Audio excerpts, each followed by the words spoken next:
திராவிட model ஆட்சி ஏற்பட்ட காலங்களில் இருந்து மனிதனுக்கு தேவையான அடிப்படை பணிகளையும் குறைக்காமல் அதே நேரத்தில் அவருடைய பணியினை விரைவுபடுத்துகின்ற நோக்கத்தோடு பல்வேறு துறைகள் தற்போது கணினிமயமாக்கப்பட்டு வருகின்றது.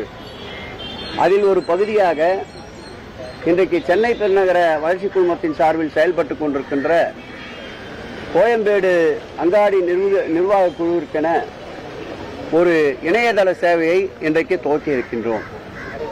இந்த இணையதள சேவையின் வழியாக 3000க்கும் மேற்பட்ட கடைகள் கொண்டிருக்கின்ற இந்த அமைப்பில் அவர்கள் பராமரிப்பு கட்டணம், மற்ற விலைகள் நிர்ணயம் போன்றவற்றை அறிந்து கொள்வதற்காக இந்த சேவை மிகவும் பயனுள்ளதாக அமையும் என்பதால் இதை இன்றைக்கு வணிகருடைய பயன்பாட்டிற்கு அர்ப்பணித்திருக்கின்றோம்.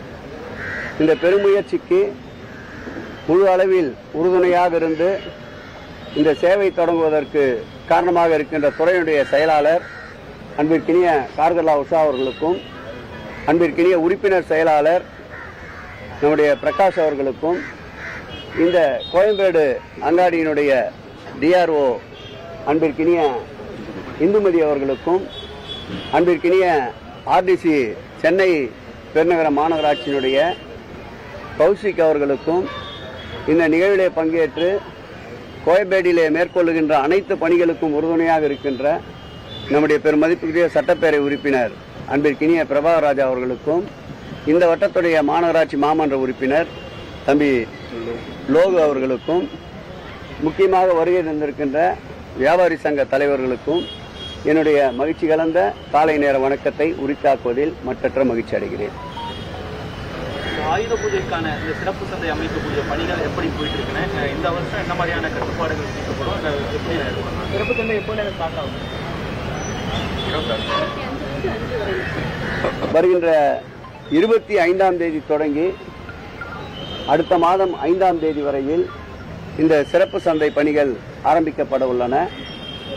கடந்த காலங்களில் 4 ஆண்டுகளில் எப்படி சிறப்பு கவனம் செலுத்தி வியாபார பெருமக்களுக்கும் பொதுமக்களுக்கும் இடையூறு ஏற்படாத வண்ணம் காவல்துறையோடு ஒருங்கிணைந்து ஒரு கூட்டத்தை துறையினுடைய செயலாளர் அனுமதியோடு துறையினுடைய உறுப்பினர் செயலாளர் இன்னும் நாளை அல்லது நாளை மறுநாள் ஒரு கூட்டத்தை கூட்ட இருக்கின்றார். வருகின்ற வாகனங்களை ஒழுங்குபடுத்துவது, அதே நேரத்தில் பொதுமக்களுக்கு சிரமமின்றி பயணிப்பது போன்ற அனைத்து காரியங்களையும் கலந்தாய்வு செய்து இந்த முறை பெருமளவில் ஒழுங்குபடுத்துகின்ற பணி மேற்கொள்ளப்படும். அதேபோல் வியாபாரி சங்கத்தினர் வைத்திருக்கின்ற கோரிக்கை, இந்த ஆயுத பூஜை திருவிழா காலங்களில் பல்வேறு பணிகள் சென்னை பெருநகர வளர்ச்சி குழுமத்தின் சார்பிலும் அரசினுடைய மெட்ரோ ரயில் பணிகளும் நடைபெற்று கொண்டிருக்கின்றன. ஒரு 5 நாட்கள் அந்த பணிகளை நிறுத்த சொல்லி வற்புறுத்தி இருக்கின்றார்கள்.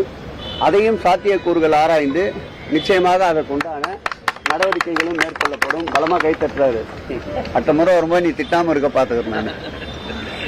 ஆகவே மக்களுக்கு எளிதாக்கவும் அதே நேரத்தில் வியாபாரிகளுடைய கோரிக்கைகளும் நிறைவேற்றுகின்ற வண்ணம் சுமூகமான முடிவுகள் மேற்கொள்ளப்படும்.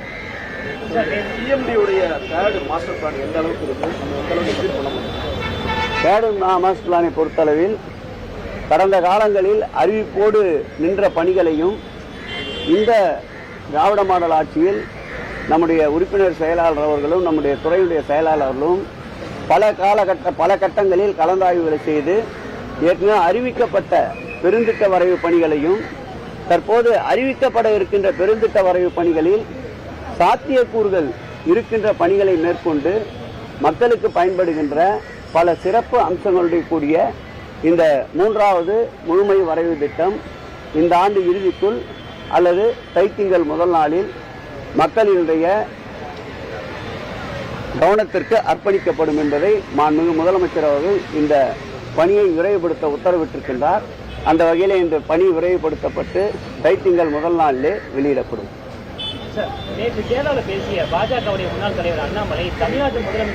நல்ல விஷயமா பேசிட்டு இருக்கேன். எதுக்கு அந்த விஷயம் கெட்ட விஷயத்துக்கு போறீங்க? இது முடிங்களா? இதுல ஏதாவது சொல்லுங்க. நடக்கிற பணியை விரைவுபடுத்தலாமா, இல்ல கூடுதலான வசதிகளுக்கு என்ன ஆலோசனை சொல்லுங்க. அது மாதிரி கலந்து ஆலோசனை செய்யுங்க. கோயம்பேடு மார்க்கெட்டை பொறுத்த வரைக்கும் எப்பவுமே ஒரு டிராபிக்கான ஏரியா. அதை டைவர்ட் பண்றதுக்காக மாற்றி அமைக்கிறதுக்கான இல்லை, தேவையான போக்குவரத்து வசதிகளை மேம்படுத்தி கொண்டிருக்கின்றோம். அதேபோல் கிட்டத்தட்ட 75 கோடி ரூபாய் செலவிலே பல்வேறு காலகட்டங்களில் மேம்படுத்துகின்ற பணியை நம்முடைய சட்டப்பேரவை உறுப்பினரும் இந்த மாவட்டத்துடைய அமைச்சருமான அருமையன் மா சுப்பிரமணியம் அவர்கள் வைத்த பல்வேறு கோரிக்கைகளை நிறைவேற்றி கொண்டிருக்கின்றோம். மழைநீர் கால்வாய்கள் மாத்திரம் 3 முறை ஆய்வினை மேற்கொண்டு அந்த 3 முறையும் புதிய புதிய கால்வாய்களை வைத்த கோரிக்கைகளை ஏற்று அந்த பணிகள் நடந்து கொண்டிருக்கின்றது. உதாரணத்துக்கு சொல்ல வேண்டும் என்றால் அந்த காளியம்மன் அந்த தெருவினை இணைக்கின்ற அந்த மழைநீர் கால்வாய் பணிகள் 3 கட்டமாக நடந்து கொண்டிருக்கின்றன. அதேபோல் மெட்ரோ ரயிலுடைய பணிகளும் நடைபெற்றுக் கொண்டிருக்கின்றன. குறிப்பாக கோயம்பேடு சந்தைக்கு தினந்தோறும் வருகின்ற மக்களுடைய எண்ணிக்கை 30,000க்கும் மேல் இருக்கின்றது. விழா காலங்களில் அது 1 லட்சத்தை தாண்டுகின்றது. அவர்களுக்கு ஏற்றாற்போல் கழிப்பிட வசதியை முழுமையாக கட்டணம் இல்லாமல் இலவசமாக்கி இருக்கின்றோம். அந்த கழிப்பிடங்களை பயன்படுத்துகின்ற பகுதிகளில் முழுமையாக பராமரிப்பு பணிகள் நடைபெற்றுக் கொண்டிருக்கின்றன. அந்த கழிப்பிடங்களுக்கு தேவையான குடிநீர் வசதிகளையும் செய்கின்ற பணிகளையும் மேற்கொண்டிருக்கின்றோம். காலப்போக்கில் தூய்மைப்படுத்துவதற்குண்டான ஒரு பெருந்திட்டத்தை செயலாளர் அவர்களும் உறுப்பினர் செயலாளர் அவர்களும் மேற்கொண்டிருக்கின்றார்கள். அனைவருடைய கவனத்தை ஈர்க்கின்ற வகையில் கோயம்பேடு ஒரு சுத்தமான அங்காடியாக மாற்றுவதற்குண்டான அனைத்து முயற்சிகளையும் மேற்கொண்டிருக்கின்றோம். கடந்த காலங்களில் இந்த கோயம்பேடு பராமரிப்புக்கென்று பெருமளவு நிதி செலவிடப்படவில்லை. இந்த மக்களுக்குடைய தேவையான அடிப்படை வசதிகளை நிறைவேற்றுவதற்குண்டான எந்த நடவடிக்கையும் மேற்கொள்ளப்படவில்லை. சிறு மழை பெய்தால் கூட பெரிய அளவு தண்ணீர் தேங்குகின்ற ஒரு சூழ்நிலையில் இருந்தது. அவையெல்லாம் இந்த பணிகள் நிறைவேறுகின்ற போது கோயம்பேடு வியாபாரிகளுக்கும் வருகின்ற மக்களுக்கும் ஒரு பெருத்த நன்மை ஏற்படுத்தும் என்பதால் இந்த பணிகளை விரைவுபடுத்திக் கொண்டிருக்கின்றோம். அது நீங்க தனியா பேசிக்கலாம். இல்ல நீங்க பிரஸ் இல்ல கோரிக்கை தானே கொடுக்க நம்ம பேசிக்கலாம். தமிழக காங்கிரஸ் தலைவர்கள் உங்களுக்கு வாய்ப்புக்காக தான் அவர் அப்புறம் பேசிக்கலாம். சொல்லுங்க. தொடர்ச்சியா தமிழக காங்கிரஸ் தலைவர்கள் திமுகவோட ஆட்சியில் பங்கு எப்போ அடுத்து அதிகமான இடங்களுக்கு எப்போ பேசியிருக்காங்க, எப்படி பாருங்க? இந்த இயக்கத்துடைய மூலவர் உற்சவர் அனைத்தும் எங்களுடைய மாண்புமிகு உயிரினும் மேலான அன்பு தலைவர் தளபதி அவர்கள் தான். இது போன்ற சூழல்கள் அனைவற்றையும் அவர் அதற்குண்டான தீர்வினை காண்பார். இந்த கோயம்பேடு வளாகத்தில் இருந்த அந்த தபால் நிலையம் மாற்றி அமைக்கப்பட்டிருக்கு. மறுபடியும் இங்க வளாகத்துக்குள்ளே கொண்டு வரணுன்ற ஒரு கோரிக்கை அவங்கள்ட்ட இருக்கு. அதுக்கான நடவடிக்கை எடுக்கப்படுமா? நம்ம துறையினுடைய செயலாளர் வாயிலாக அதற்குண்டான உண்மையிலே வியாபார பெருமக்கள் வைக்கின்ற கோரிக்கைகளை செவிசாய்க்கின்ற அரசு இந்த அரசு. ஆகவே நிச்சயமாக வியாபாரிகள் கோரிக்கை அதுவென்றால் அதை கொண்டு வருவதற்குண்டான முயற்சியை தன்னுடைய செயலாளரும் உறுப்பினர் செயலரும் மேற்கொள்வார்கள். சொல்லுமா, நீ எதை கேட்ட சொல்லு. பேசிய அண்ணாமலை தமிழ்நாடு முதலமைச்சர் கிராமவாதி அப்படின்னு விமர்சனம் பண்ணியிருக்காரு. இந்த ஆட்சியை பொறுத்தளவில் ஆத்திகர்கள் நாத்திகர்கள் இரண்டும் கொண்டாடப்படுகின்ற ஒரு ஆட்சி இது. இந்த ஆட்சி ஏற்பட்டவுடன் மாண்புமிகு முதலமைச்சர் அவர்கள் வைத்த சொற்றொடர் என்னவென்றால், எல்லோருக்கும் எல்லாம் என்ற அரசு இந்த அரசு என்றார். ஆகவே அந்த இயக்கத்தாலேயே ஓரம் கட்டப்பட்ட அண்ணாமலை போன்றவர்கள் இது போன்று பேசுவதில் எந்த விதமான ஆச்சரியமும் இல்லை. உனக்கு நியூஸ் கொடுத்துட்டேன்.